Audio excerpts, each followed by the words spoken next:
afternoon. I'm Saisho, And I am Laum. and we're here today to talk about consequences of the postulate of general relativity. Einstein first published this theory in 1905. People thought it was too weird and he's not even a working physicist, A lot of people doubted and didn't believe at him.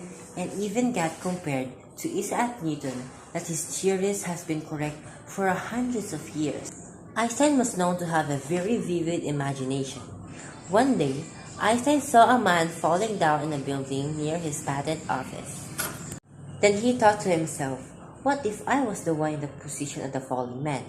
He imagined what he would experience as he was falling and not when he experienced when he hit the ground.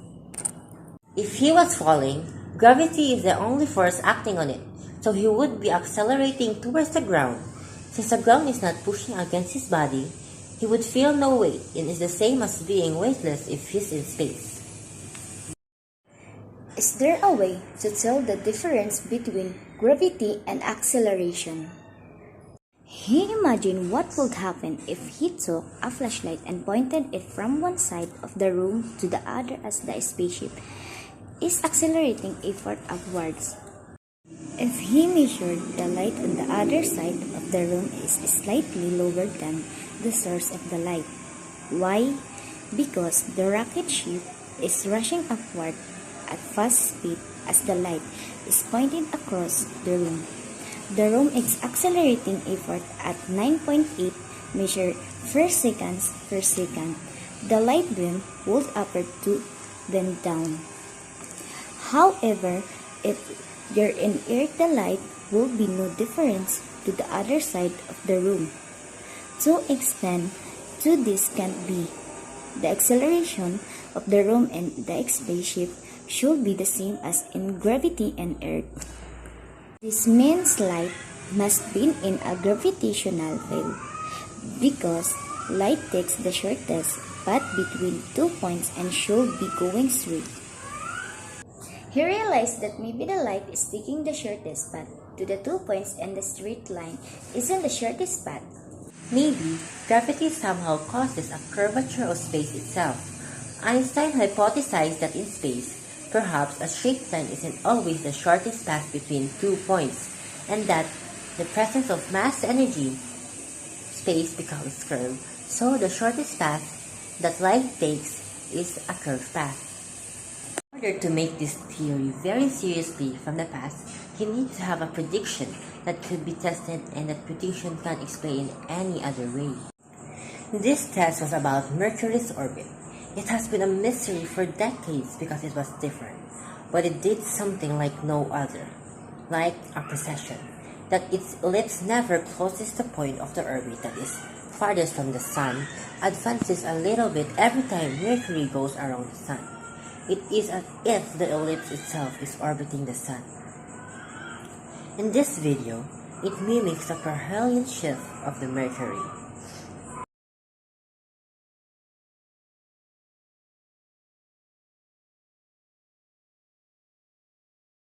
When Einstein applied his new curved space theory to this, the new theory predicted exactly the precession that the Mercury actually has. Many skeptics still remain.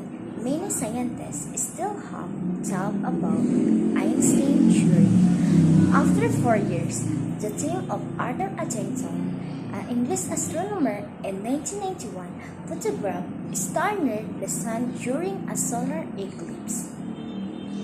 If Einstein was right, the position of the star near the Sun would offer different time the predicted location based on where the star be as seen at night. This will happen because as light passes through the Sun, it should be bent by the curvature or space due to gravity and was correct.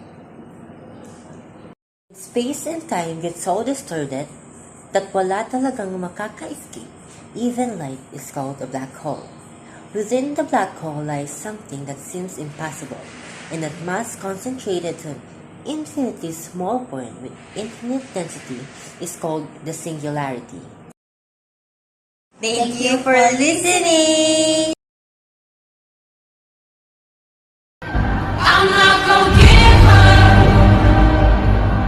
explain how speeds and distances of far-off objects are estimated, Doppler effect and cosmic distance ladder. How the speeds and distances of far-off objects are estimated.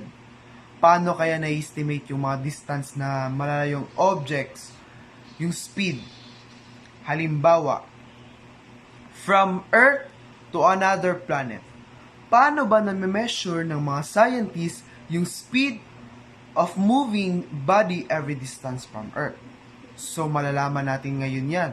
At i-discuss ko sa inyo ngayon kung paano nga ba. Pakita ko sa inyong kaunting video lang. So, sa nakikita nyo, from right side to left side. Kung ikaw ang nasa gitna, ito ang maririnig mo.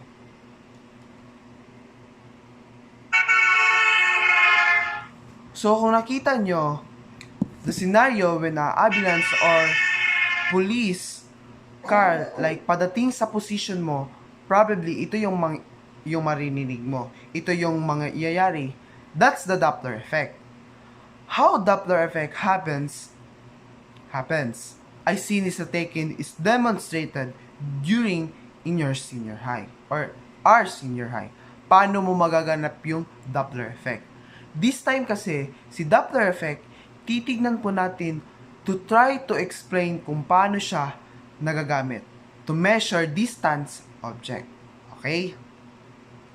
Ang main po kasi natin dito is planets beyond solar system content or more content will try to analyze paano nga ba masusukat or na-measure ng mga scientists yung mga bagay. Halimbawa, yung distance ng Earth to Sun, paano kaya na-measure ng mga scientists? Diba, so, may measurement na tayo niyan ngayon at hindi pa natin alam kung ano. At paano na-measure yung mga distance ng Earth, the Earth to move. So, so far, ang ginagamit nila ngayon is which is the Doppler effect. Hindi nga alam natin kung saan ginagamit yung ruler, saan ginagamit yung measurement. Kala natin yan yung ginagamit niya. Hindi. Ang ginagamit po nila, pinakita ko sa inyo before, what the Doppler effect. So, yun ang ginagamit nila to measure the speed. So the first paragraph is Doppler effect is the apparent difference between the frequency at which sounds or light waves leave a source and that at which they reach an observer, caused by the relative motion of the observer and the wave source. So si Doppler effect pala yun yung parang sounds na narinig mo at the same time. Yung dumadaan, humihina na yung sound. Tawag po doon is si Doppler effect. I think during our junior high and demonstration po sa inyo is yung sound waves that Doppler effect. Kaya nga sinasabi ko sa inyo kasi I think this is also I discussed last time. Sound waves tunog ng ambulance medyo mahina, maya-maya palakas pag palalapit sa iyo. Paglagpas naman mahina naman. So that is Doppler effect, sound wave. Diba? The second paragraph is this phenomenon is used to astronomical measurements in most Boyer effect studies in it radar and modern navigation. Yung Doppler effect in live waves ay ginagamit pala ng mga astronomers to measure distance object in most Boyer effect studies in its radar and modern navigation. So the Doppler effect pala through live wave sa ginagamit to measure distance object. It was described 1842 by Australian physical science Christian Doppler. The Doppler effect tells you only the velocity of the object and not the distance. Itong Doppler effect in live wave, ang signify niya talaga is the velocity. Ano kaya na-apply si Doppler effect sa galaxy? We all know that the galaxies makes waves. Isa rin po itong mga galaxies na nag-i-emit ng electromagnetic wave. And paano natin malalaman na nag-i-emit sila ng waves sa pamamagitan ng light waves? And which in light waves travel around 299,792,458 million meters per second. At ang makikita lang po natin dyan is how these galaxies emit light waves. That source of these light waves is largest in abundant quantities of hydrogen and helium, making as most of the mass of the stars in the galaxies. So, ine-explain niya po dito kung sa light waves na nag-emit ng galaxy is usually the helium gas and the hydrogen. Sa naalala nyo, ito po ay the first of the type of elements. Ano ba ang inyong naalala sa hydrogen and helium gas? Ito po yung first light atom which once formed during the Big Bang Theory.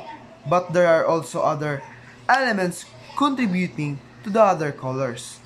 Kung may napapansin po kayong red stars, blue stars, green stars, yellow stars. Nakikita po natin ang mga colors na true light waves and the colors signify. Actually, to Doppler effect, the distance of certain object, the mix of any color mixed together for an overall white passing. The light of over when one light to nagproduce po siya ng 7 colors, one light po siya, nagproduce po siya ng 7 colors. By passing the light to perceive the colors can be separated to expect home.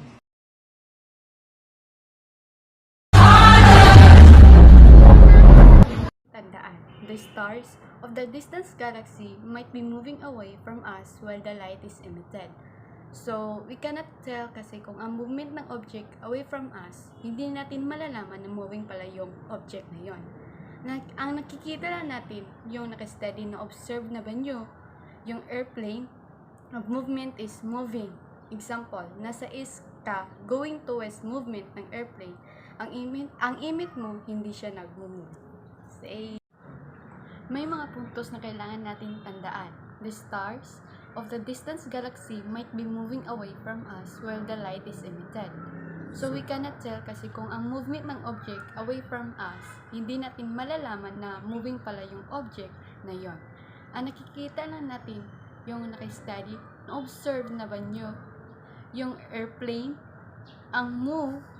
So that's how the Doppler effect through light waves issues to measure instant object sa pamamagitan ng light waves and each spectrum of colors. Another thing na ginagamit ng mga astronomers to measure distance object is the cosmic distance ladder.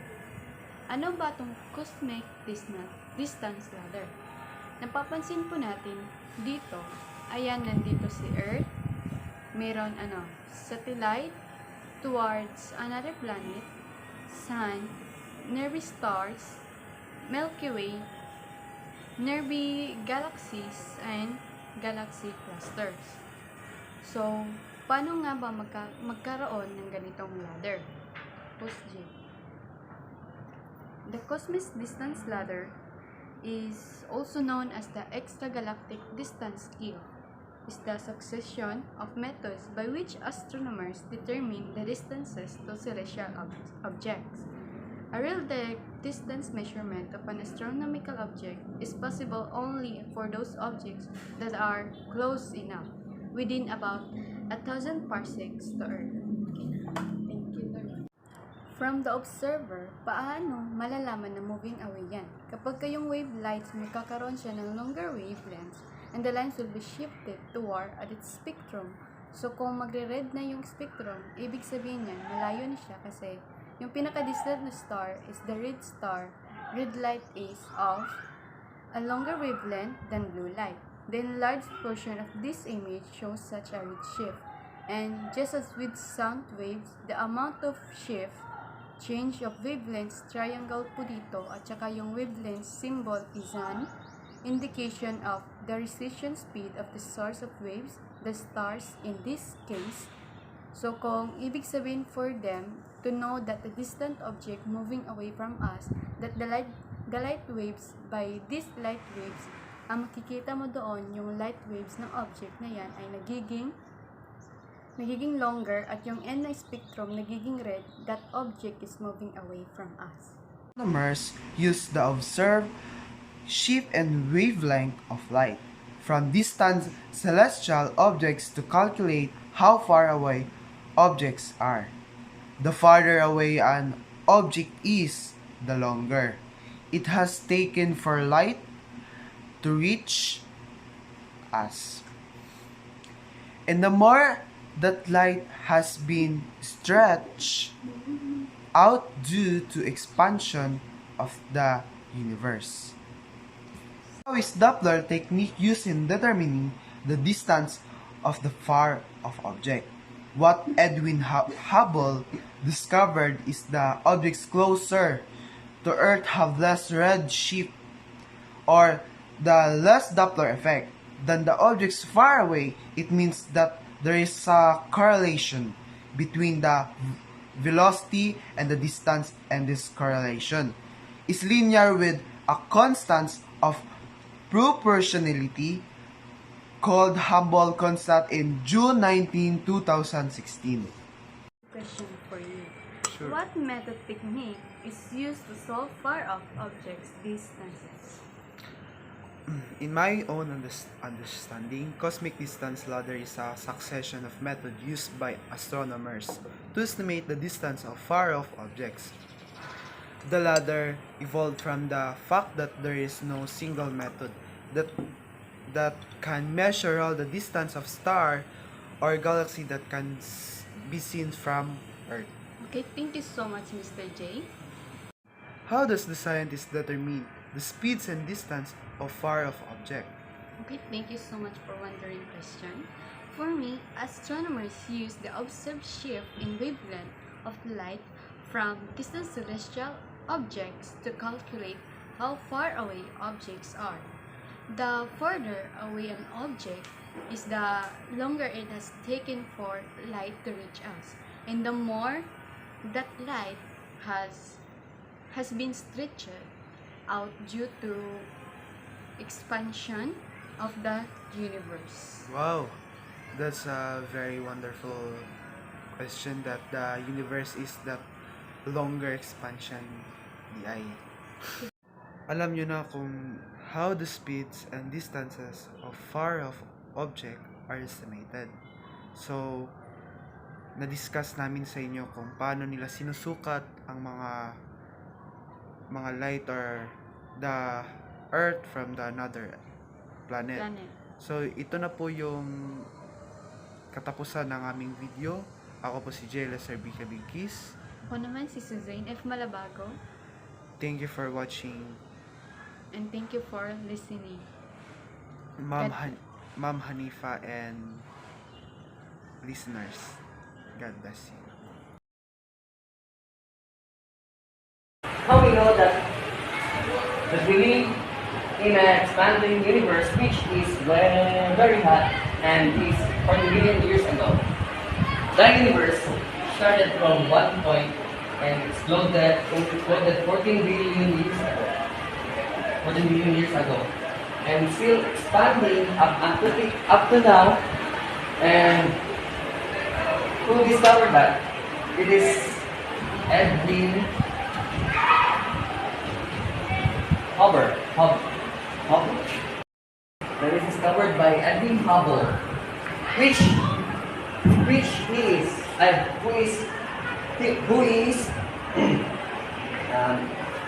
studying about Doppler effect.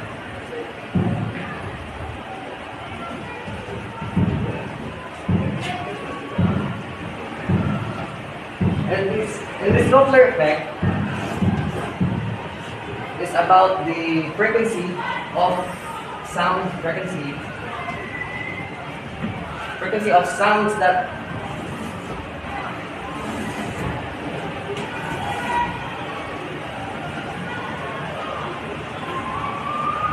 sound that travels through sound that travels through frequency, and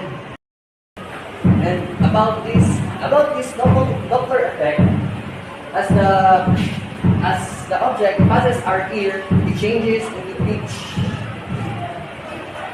and that's how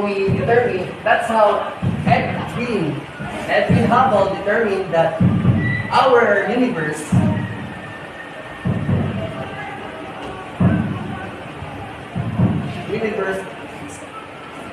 universe is expanding, still expanding up until till now. Using the largest telescope, Edwin Hubble Edwin Hubble Edwin Hubble discovered that the more distant the universe, the faster the light it receives. And from this one point, the space is very hot and very hot. And now we have a very cold space, which is the effect of the expanding of this one red dot point.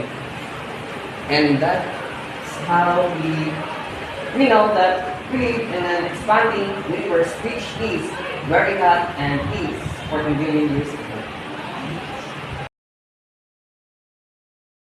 Expansions of the universe backwards, there comes a time when the universe becomes really hot, very hot, dense, and packed, like living inside the sun.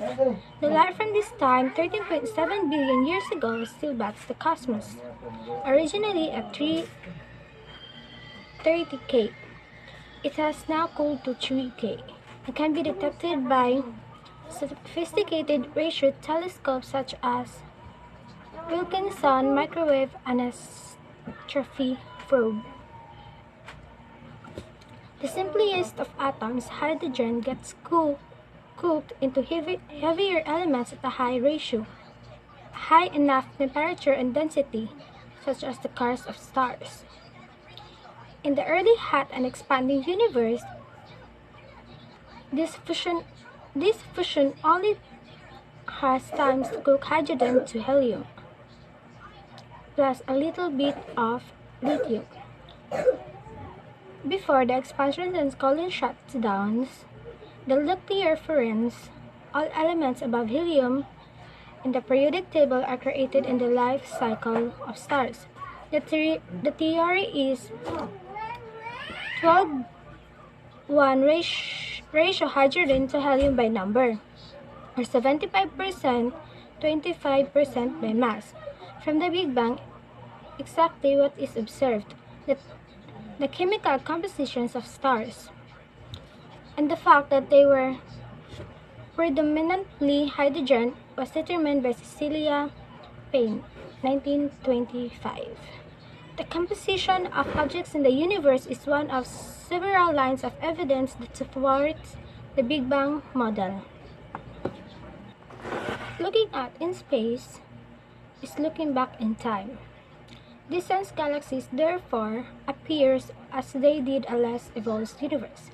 These early galaxies are more disturbed because of collisions with other galaxies, smaller and contain fewer heavy elements.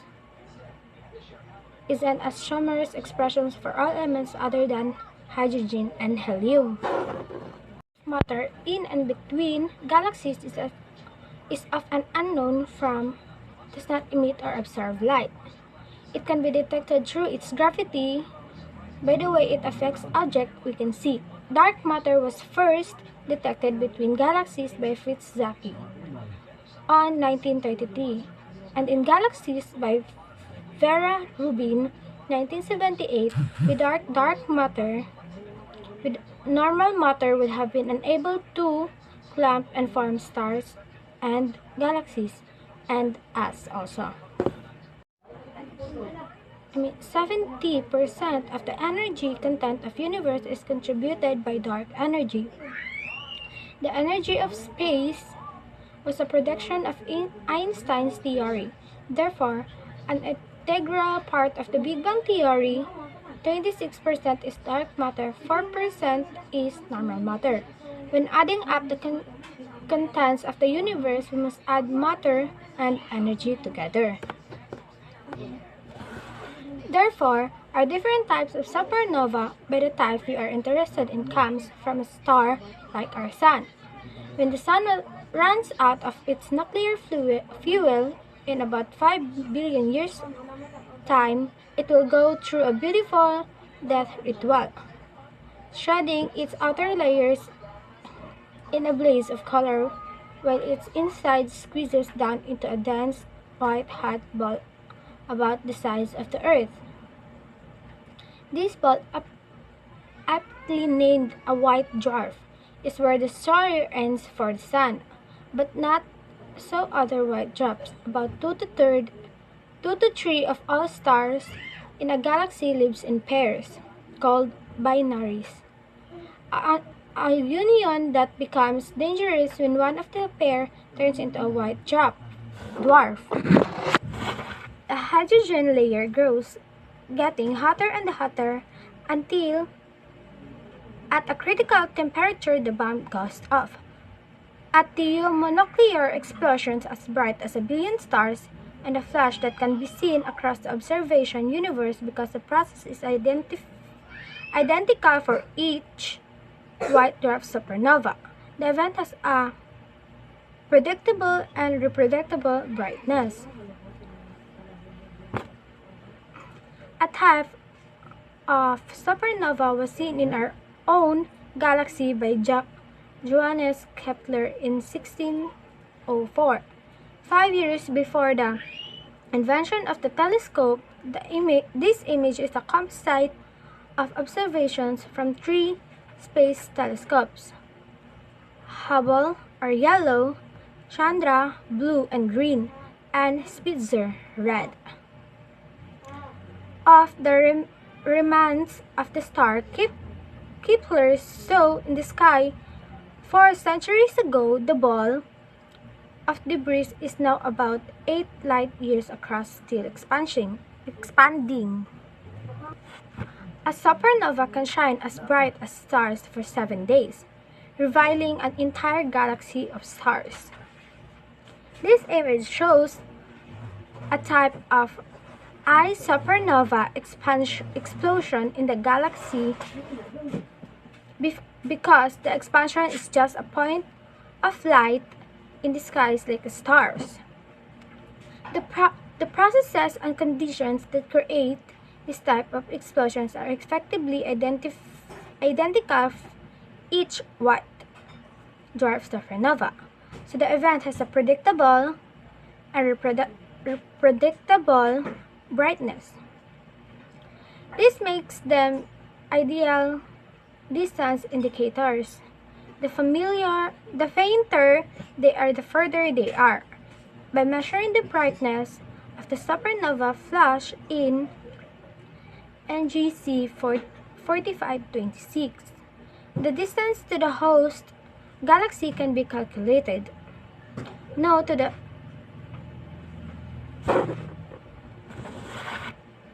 And the astronomers are able to determine how much dark energy there is based on the measured rate of expansion of the universe.